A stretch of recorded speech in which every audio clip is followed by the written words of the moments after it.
autonomia de quem? Autonomia pra quem? A Inglaterra, aquela ilha, nasceu, vive, vai morrer no mercado mundial. Uma pinóia.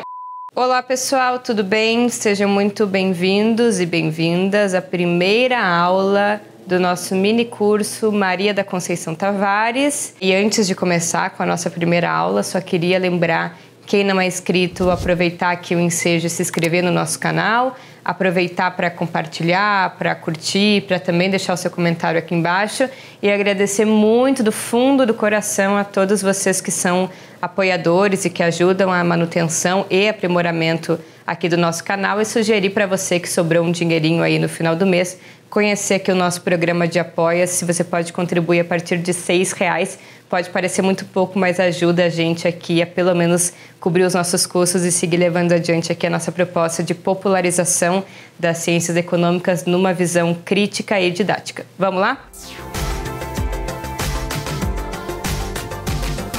Então, lembrando aqui que na nossa consulta que vocês votaram, ganhou o tema para esse nosso segundo minicurso ser sobre a Maria da Conceição Tavares e a gente então está aqui para atender o seu pedido. A Maria da Conceição Tavares, ela foi alçada aí ao posto de diva pop da economia desde que começou a circular vários pequenos vídeos dela nas redes sociais. Só que o que eu estava sentindo é que as falas, categóricas, engraçadas e debochadas, sempre acompanhadas de um cigarro, elas eram um pouco insuficientes para fazer jus, de fato, à grande economista e intérprete do Brasil, que é a Maria da Conceição Tavares, e por isso nesse mini curso a ideia é expor a originalidade de várias teses no campo teórico que a Tavares contribuiu na elaboração, além de resgatar o papel importante que ela teve também na vida pública e política brasileira. E o que eu pensei aqui foi organizar esse mini curso em 3 aulas. Aí nessa primeira eu vou fazer um percorrido meio vida e obra, apresentando uma periodização, que a partir dessa periodização que eu vou tratar as obras que eu escolhi aqui para tratar um pouco mais teoricamente. Então nesta primeira aula, além do aspecto mais histórico e bibliográfico, eu quero começar já apresentando a tese dela sobre o processo de substituição de importações no Brasil e o que ela sugere que levou ao esgotamento desse modelo lá nos anos 70. Na aula 2, então, eu vou falar sobre a segunda fase da Tavares, que foi já na Unicamp, e apresentar um outro texto dela com o José Serra, que faz uma crítica ao Celso Furtado e, de certa forma, uma autocrítica também a esse texto que a gente vai tratar hoje. E na terceira e última aula, quero tratar um pouco da última fase, que é também a atual dela, que é mais no campo da economia política internacional, a partir de um texto de referência que chama A Retomada da Hegemonia Norte-Americana. A Maria da Conceição Tavares, ela é portuguesa, ela nasceu nos anos 30, fez matemática. Ela casou lá em Portugal com um engenheiro, mas eles eram muito subversivos já na época. Nos anos 50, Portugal estava sob a vigência da ditadura do Salazar, e o companheiro dela, na época, recebeu uma proposta de trabalho aqui no Brasil, e aí eles vêm morar aqui no Brasil. Aí detalhe, eles desembarcam nada menos que no Rio de Janeiro, no meio do carnaval. Aí, claro, difícil não se apaixonar, e a partir disso eles quiseram, enfim, montar um barraco permanente no Brasil. A Tavares, ela não conseguia fazer o revalidar o diploma dela aqui no Brasil, e aí ela foi trabalhar num lugar, que eu não lembro o nome, mas era de estatísticas fundiárias, e ela trabalhava com planilhas que manejavam um pouco demonstrações de dados fundiários a partir da matemática, e ela foi avaliando nesse período que era muito insuficiente avaliar aqueles dados fundiários só a partir da matemática, que exigia, portanto, elementos mais de teoria. E aí, levando em consideração essa sensação de insuficiência só dos modelos matemáticos para pensar uma questão tão complexa que era a questão fundiária no Brasil, em 57 ela faz vestibular e ela entra na Faculdade de Economia da antiga Universidade do Brasil, hoje o UFRJ, e também no mesmo ano ela foi contratada para trabalhar no BNDE e vai trabalhar então com simulações de distribuição de renda.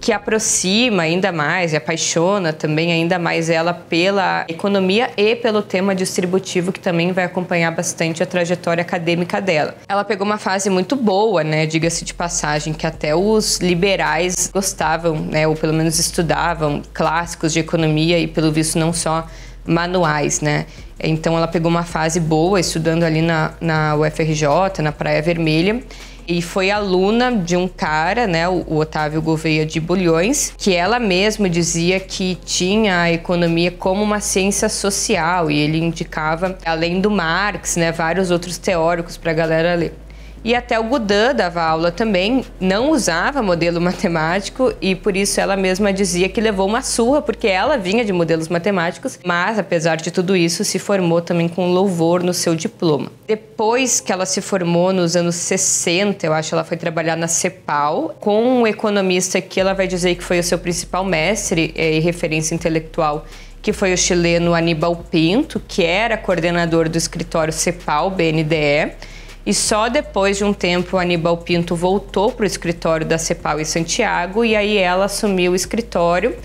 E ela mesma fala no livro Memórias do Desenvolvimento que esse foi um período bastante difícil, porque queriam fechar o escritório no Brasil e depois de um tempo, efetivamente, ela teve que ir trabalhar, de fato, na sede da CEPAL no Chile. Então ela se muda para Santiago em 68, o que livra ela, porque foi um pouquinho antes do período mais intenso ali dos expurgos do AI-5, que foi no final, né, de dezembro de 68. Logo depois disso, de forma voluntária, ela foi acessar o ministro da Economia do Chile, do governo da Unidade Popular, né, no período do governo de Salvador Allende, ficou até 73, saindo não porque teve o golpe, mas também um pouquinho antes, porque acabou a licença dela na UFRJ. E aí, antes de voltar, ela escreveu esse texto que a gente vai trabalhar hoje, que é o Além da Estagnação. E aí, logo, ela sai outra vez do Brasil, vai para o México, depois para a CEPAL. E numa dessas voltas para o Brasil, né, em trânsito, ela vai presa em 74 no aeroporto do Galeão. E a sorte dela é que a filha Laura viu ela ser presa e aí procurou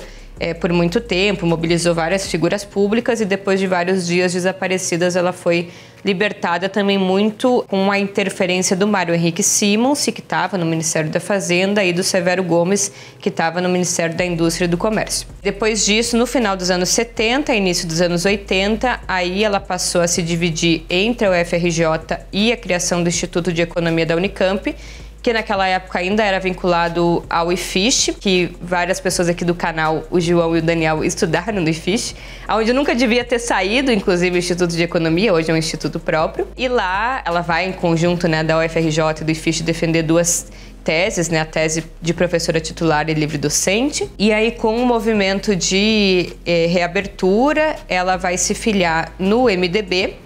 Ela era muito próxima do Ulisses Guimarães, assessorava economicamente ele, inclusive foi também da executiva, depois que virou, né, PMDB. Mas no início dos anos 90, ela se filia ao PT e encara ali um grande desafio, vamos dizer assim, de ser deputada federal pelo partido, né? Ela fez um mandato, inclusive, no auge do combate ao neoliberalismo, enfrentando, inclusive, um presidente que tinha sido seu amigo pessoal nos anos do exílio no Chile, que foi o Fernando Henrique, né? Muitos brasileiros exilados ficaram amigos muito próximos nesse período. Depois ela volta para a universidade e hoje, né, vive no Rio de Janeiro, aposentada. Uma coisa engraçada é que contam que na campanha dela levavam sempre um bonecão de papel machê da Maria da Conceição Tavares, que tinha aquelas roupas bem características dela e, claro, um cigarrão, assim. Hoje seria super apologia ao fumo. Na verdade mas tudo bem, com ela é engraçado. Bom, mas então vamos lá ao texto. Esse artigo, Auge e Declínio do Processo de Substituição de Importações, ele é dividido em basicamente duas partes. A primeira parte trata do ponto de vista mais geral do processo de substituição de importações, né, como um fenômeno que é mais geral e que viveu várias economias periféricas, e as diferenças que esse processo teve com relação ao que desempenhou as exportações para as economias centrais e para as economias latino-americanas, então é mais geral. E uma segunda parte que ela vai chamar de O Caso Brasil, e aí sim ela vai fazer uma análise mais empírica da substituição de importações no Brasil. e vai lançar, né, uma tese dela, que é por que este processo começou e principalmente se esgotou ali no início dos anos 70. Bom, ela começa partindo de uma constatação. Ela diz, olha, as exportações elas são uma variável exógena, né, que é realizada fora do território nacional, que é responsável pela geração de excedente de renda e pelo crescimento das economias, e as exportações elas são uma fonte que é flexível de suprimento de vários tipos de serviço e bens que são importantes para atender parte da demanda interna. Bom, até aí isso vale para todos os países de economia aberta. Ela vai dizer que para entender a particularidade do setor exportador nas economias latino-americanas, a gente tem que comparar, né, o papel que esse mesmo setor desenvolveu a partir da análise do centro. Então, enquanto nas economias centrais, né, a exportação também tinha sido, no primeiro momento, o componente mais importante da formação da renda nacional, ele não era exclusivo. Então, ele se somava com uma variável endógena, ou seja, interna, que era o investimento autônomo e o progresso técnico. Então, as inovações tecnológicas que iam erguendo uma estrutura de oferta diversificada, fazendo a renda da exportação ser, então, aproveitada internamente para o desenvolvimento da indústria, né, para a diversificação do emprego e para o aumento da renda. Já na América Latina, né, então ela vai dizer que não só as exportações eram praticamente o único componente do crescimento da renda, quanto não tinha um elemento interno que se somava, né, às exportações como um elemento dinâmico e autônomo. Então, o que acontecia é que, ao invés da renda, né, do excedente gerado pela exportação de produtos primários, servir para ser investido internamente, né, melhorando a estrutura industrial e produtiva interna, ele ainda voltava para o exterior através de importação, e algumas, ou a maioria, muito supérfluas, porque as nossas elites, elas gostavam de imitar o estilo de vida das elites dos países centrais, né? Ficavam, então, importando um monte de bens de luxo que, em geral, era supérfluo. Então, quando se investia aqui, né, normalmente isso era feito em setores de baixa produtividade e associados à exportação. Tipo, o investimento autônomo era estrada, era porto, era indústria têxtil para embalar café e tal. Bom, acontece que um conjunto de elementos, sobretudo exógenos, ou seja, fora da determinação, em primeiro lugar, né, do bloco do poder ou da opção da política dos governantes brasileiros, alterou esse cenário, né, e fez seguir, né, sendo impossível a continuidade desse modelo. Então, entre 1914 e 1945, né, um período marcado por 2 guerras mundiais, uma crise mundial e um período de recuperação econômica, isso fez um abalo muito profundo no comércio internacional, gerando ali uma redução de quase 50% na capacidade de importação dos países latino-americanos e, portanto, este desequilíbrio externo fez com que a maioria dos governos dos países latino-americanos ensejassem, então, medidas de defesa do mercado interno para proteger as economias dos danos mais permanentes da crise, que passavam, né, basicamente por controle, restrição, então, de importação,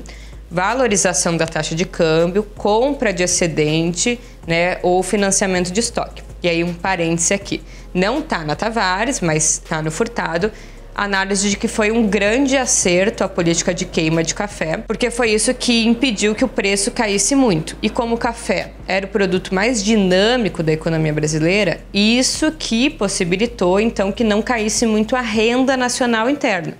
E a economia brasileira, então, como não caiu muito a renda, pôde sair muito mais rápido da crise dos anos 30, né? A Tavares vai dizer que o processo de industrialização, então, começou aí, né, apoiado justamente nas políticas de manutenção da renda no mercado interno. Então, se inicia, a partir daí, o processo de substituição de importações, que até a Tavares aqui faz a ressalva de que o nome é meio ruim, porque dá a ideia de que vai se importar menos. Não é isso. O que acontece é que a importância das exportações, né, como principal determinante do crescimento, vai sendo substituído por uma variável interna, ou seja, o investimento, né, que tanto o seu montante quanto a sua composição passam a ser muito mais decisivos para o processo de desenvolvimento. Mas o setor externo ele não deixa de ser muito relevante, né, nem as importações, mas ao invés de ser o responsável pelo crescimento da renda através do aumento de importações, a contribuição do setor externo vai ser decisiva para conseguir divisas, ou seja, para acessar moeda estrangeira, para daí sim continuar importando, mas não mais bens de consumo, mas sim tentar diferenciar para importando equipamento, bens intermediários, bens de capital, ou seja, máquinas que produzem outras máquinas e assim, no médio e longo prazo, não mais precisar importar aquilo que se importava antes. Mais um ponto que ela vai colocar é que a superação desses desequilíbrios, por meio da produção interna de bens que antes se importava, por um lado, eles superavam o problema inicial da insuficiência de divisas, mas por outro lado era uma saída muito pouco sustentável, na medida em que recorrentemente esse problema se renovava numa nova e ampliada escala. Então dá para dizer que a contribuição original dela vai dizer que é possível sim manter uma taxa razoável de investimento, ou seja, de crescimento econômico, mesmo em condições de estagnação e até declínio temporário das exportações, desde que, claro, se modifique a composição do que se importa, reduzindo o peso daquilo que não é essencial e abrindo espaço para a importação de insumo necessário, principalmente de bens de capital. E aí, para finalizar essa primeira parte, ela vai afirmar que a tese central dela, e que é também a tese da CEPAL, é que a dinâmica do processo de desenvolvimento pela via da substituição de importações é resultado, sobretudo, de desafios que são colocados pelo estrangulamento externo. Então, seja pela dinâmica restritiva da capacidade de exportar, por consequência da dificuldade de importar, porque a gente só importa se a gente adquirir moeda externa e a gente só adquire moeda externa se a gente exporta, E ao longo do processo de modificação estrutural da economia vai se repondo, então, a contradição básica entre as necessidades de crescimento e a barreira quanto à capacidade de importar colocada por esses desequilíbrios e estrangulamentos externos que são típicos de uma economia periférica e dependente. Ou seja, repetindo, a grande tese dessa parte é o estrangulamento externo, que as economias periféricas sofrem, principalmente através de uma crise que dificulta a nossa capacidade de seguir exportando, portanto de importar, é que cria condições para a modificação do nosso centro dinâmico, que deixa de ser as exportações e passa a ser a taxa de investimento. Então não são geralmente as nossas opções internas, mas é a contradição paradoxal entre o estrangulamento do nosso balanço de pagamento e aí sim as condições para a gente modificar a nossa pauta estrutural.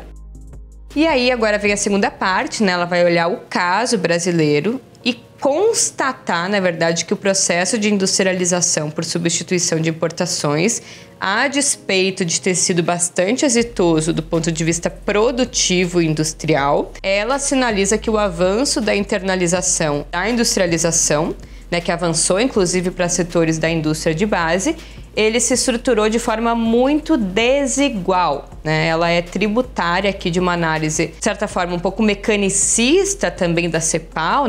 da dualidade da economia brasileira, da existência de dois setores, um setor moderno de alta renda, destinado às exportações, rivalizando com o setor vinculado ao mercado interno, que é de baixa produtividade, atrasado, de baixa remuneração, como algo que atravanca o desenvolvimento, sem aqui identificar que longe de serem duais, na verdade são funcionais e se retroalimentam esses dois setores, mas enfim.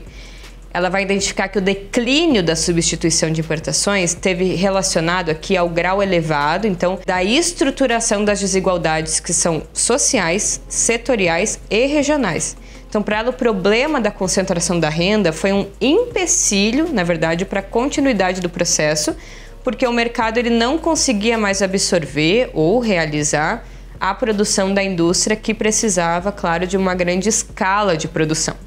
E para ter uma grande escala de produção, precisava de um grande mercado consumidor também em grande escala. Então, além disso, os setores mais desenvolvidos da indústria, portanto mais intensivos em capital, ainda eram mais poupadores de mão de obra, então isso tudo agravava ainda mais o problema do emprego, do subemprego e, portanto, também da renda. E para ela o desenvolvimento e a ausência de distribuição de renda eram incompatíveis, né, com uma sociedade de consumo de massa, que era um pouco pilar da sustentação de uma industrialização que tinha, portanto, foco no mercado interno e não mais nas exportações. Então a solução para ela passava por várias políticas econômicas, mas em especial aqui por um movimento de desconcentração da renda, liderado por uma reforma agrária, como base para sustentar um crescimento de forma autônoma. Depois ela vai mudar um pouco de ideia, mas aqui eu já deixo um spoiler para o tema, que é o tema da aula número 2. Espero que vocês tenham gostado. Até a próxima. Tchau!